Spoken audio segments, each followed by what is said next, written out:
Hello students, welcome to my channel. Let's study. Today we will do future continuous tense. So let's start the video. First we will do what is future continuous tense. Future continuous tense क्या होता है? Future continuous tense is a verb tense that indicate that something will occur in future and continue for an expected length of time. Future continuous tense indicate करते हैं something will occur in future, यानी ऐसे action जो future में होंगे, ऐसे action के बारे में जो फ्यूचर में होंगे एंड कंटिन्यू और लगातार चलते रहेंगे and expected length of time, एक निश्चित समय सीमा तक वो फ्यूचर में कंटिन्यूइंग फॉर्म में रहेंगे, यानी चल रहे होंगे यानी फ्यूचर में ही स्टार्ट होंगे और फ्यूचर में ही एक समय तक वो चलते रहेंगे। क्लियर? चलते रहेंगे। ठीक है। Michael will be running a marathon this Saturday. Michael इस संडे को मैराथन रेस में दौड़ रहा होगा यानी एक length time period of length time वो रेस में दौड़ रहा होगा का मतलब क्या हो गया? फ्यूचर टेंस में है, यानी अभी दौड़ा नहीं है, वो फ्यूचर में दौड़ेगा और एक लिमिटेड टाइम पीरियड तक वो रेस में दौड़ रहा होगा। जब तक रेस चलेगी वो रेस में दौड़ रहा होगा। Eric will be competing against Michael in the race. और एरिक रेस में माइकल के साथ कंपटीशन कर रहा होगा। I will be watching Michael and Eric race. मैं माइकल और एरिक की रेस देख रहा हूँगा, यानी मेरा भी फ्यूचर में उनकी रेस को देखने का कार्य जो है वो कंटिन्यूइंग फॉर्म में होगा। Identification in Hindi. Simple future tense sentence ends with रहा होगा, रही होगी, रहे होंगे in Hindi. Future continuous tense sentence end with रहा होगा, रही होगे, रहे होंगे in Hindi. Future continuous tense के सेंटेंस हिंदी में रहा होगा, रही होगी, रहे होंगे पर खत्म होते हैं। जैसे कि वह स्कूल जा रहा होगा, यानी किसी टाइम पीरियड पे वो लड़का स्कूल जा रहा होगा। जैसे कि हम कह सकते हैं 9 बजे तो वो स्कूल जा रहा होगा। ठीक है। कल वो इस वक्त तो स्कूल जा रहा होगा, इस समय तो वह ब्रेकफास्ट कर रहे होंगे, यानी रहे होंगे एक पर्टिकुलर टाइम पीरियड पर उनका एक्शन कंटिन्यूइंग फॉर्म में फ्यूचर में चल रहा होगा। मैदान में स्कूल के लड़के क्रिकेट खेल रहे होंगे। यहाँ पे भी देखिए सेंटेंस किस पे खत्म हो रहा है? रहे होंगे, रहा होगा। स्टेज पर मेरा भाई गाना गा रहा होगा। यहाँ पे भी सेंटेंस किस पे खत्म हो रहा है? रहा होगा। तो फ्यूचर कंटिन्यूअस टेंस की पहचान क्या है? रहा होगा, रहे होंगे, रही होगी। Clear? Now we will do which helping verb is used in future continuous tense. Future continuous tense में कौन सी हेल्पिंग वर्ब यूज होती है? तो स्टूडेंट्स फ्यूचर कॉन्टिन्यूस टेंस में हम विल बी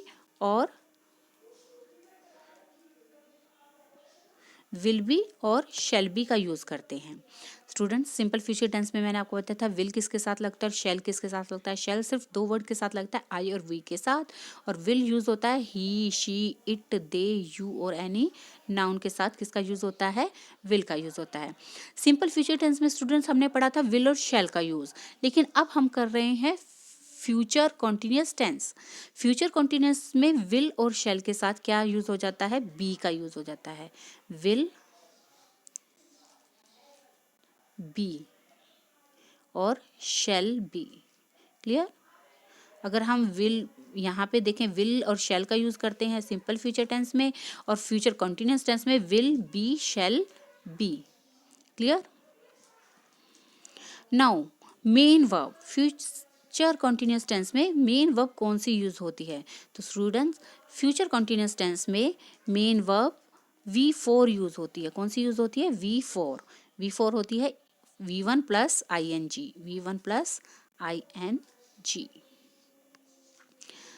अब इसके हम कुछ एग्जाम्पल करते हैं। ईट, ईटिंग। ईट की V4 कौन सी होती है? Eating. Drink, drinking. Read, reading. Sleep, sleeping. इसी तरीके से हम किसी भी फर्स्ट फॉर्म में ING को ऐड करके V4 बना सकते हैं। क्लियर? तो स्टूडेंट्स अभी दोबारा से रिवाइज करते हैं।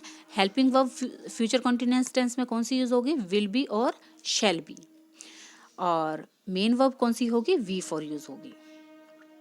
Now let's do the sentence formation of future continuous tense. Future continuous tense, सबसे पहले हम स्टार्ट करते हैं असर्टिव सेंटेंस से। और असर्टिव सेंटेंस की फॉर्मेशन क्या रहेगी?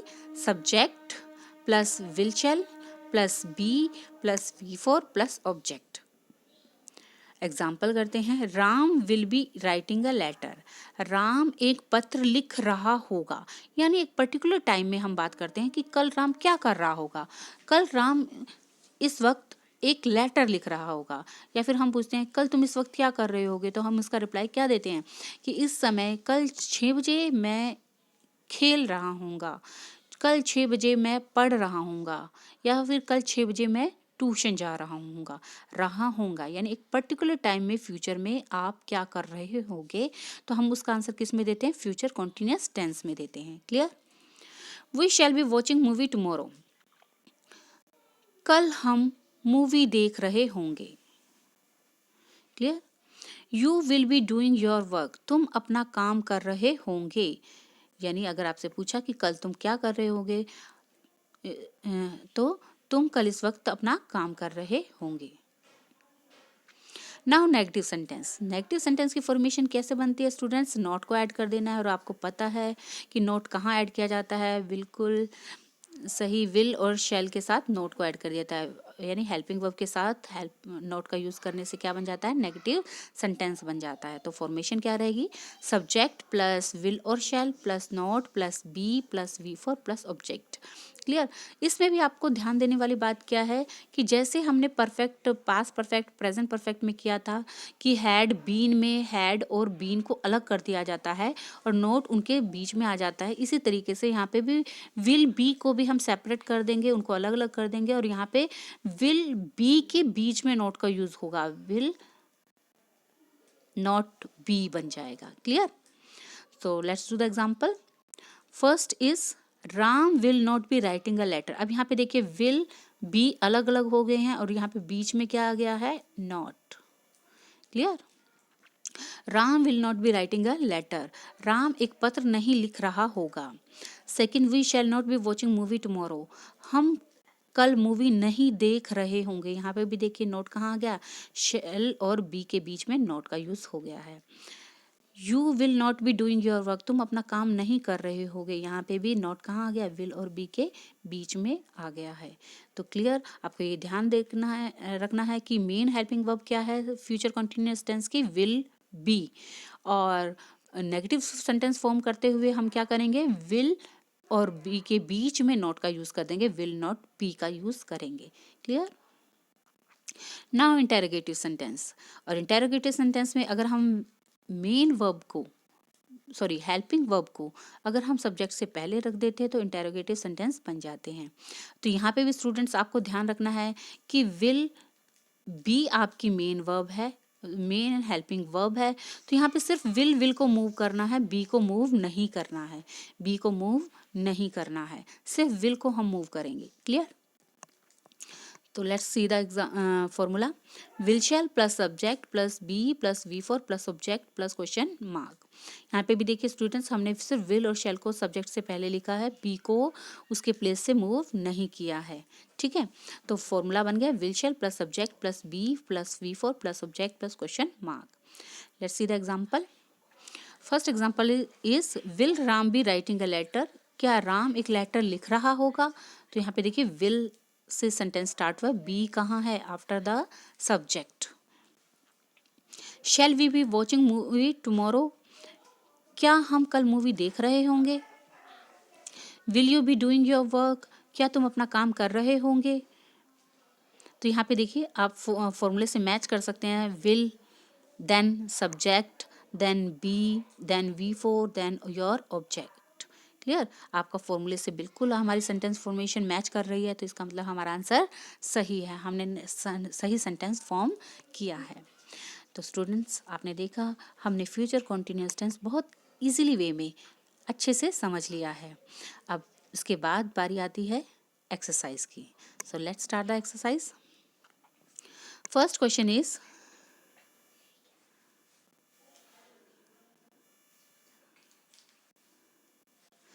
आई shall doing rush are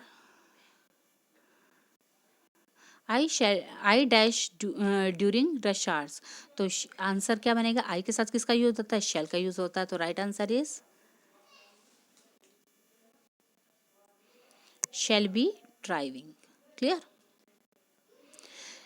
Second is he will not be the busy today. He will not be dash the not be the bus today. He will not be, और यहाँ पे answer क्या आएगा? Taking. V4 is missing. Question number 3, they dash the cottage that weekend. They dash, they will be using. तो answer क्या बनेगा? will be using is right answer. Next is Neha dash be coming to the picnic. Neha के साथ किसका use होता है? Will का use होता है। तो will not be coming is right answer. Clear?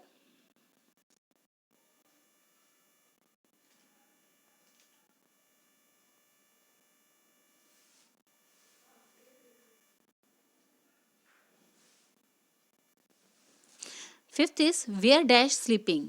Where dash sleeping, where will you be. So answer is will you be sleeping. तुम कहाँ सो रहे होंगे। Next is we will be dash the news at 10 PM।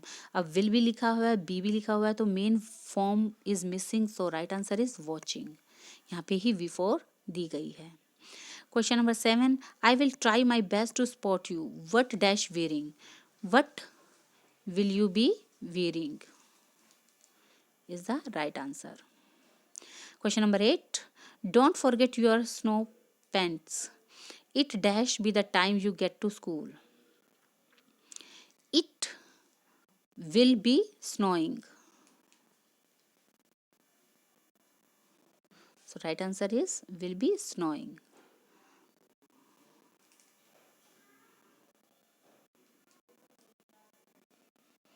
तो students, हमने future continuous tense की exercise भी complete कर ली है।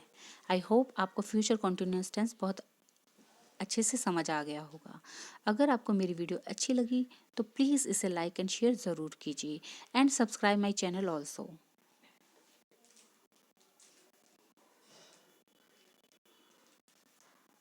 Thanks for watching my video.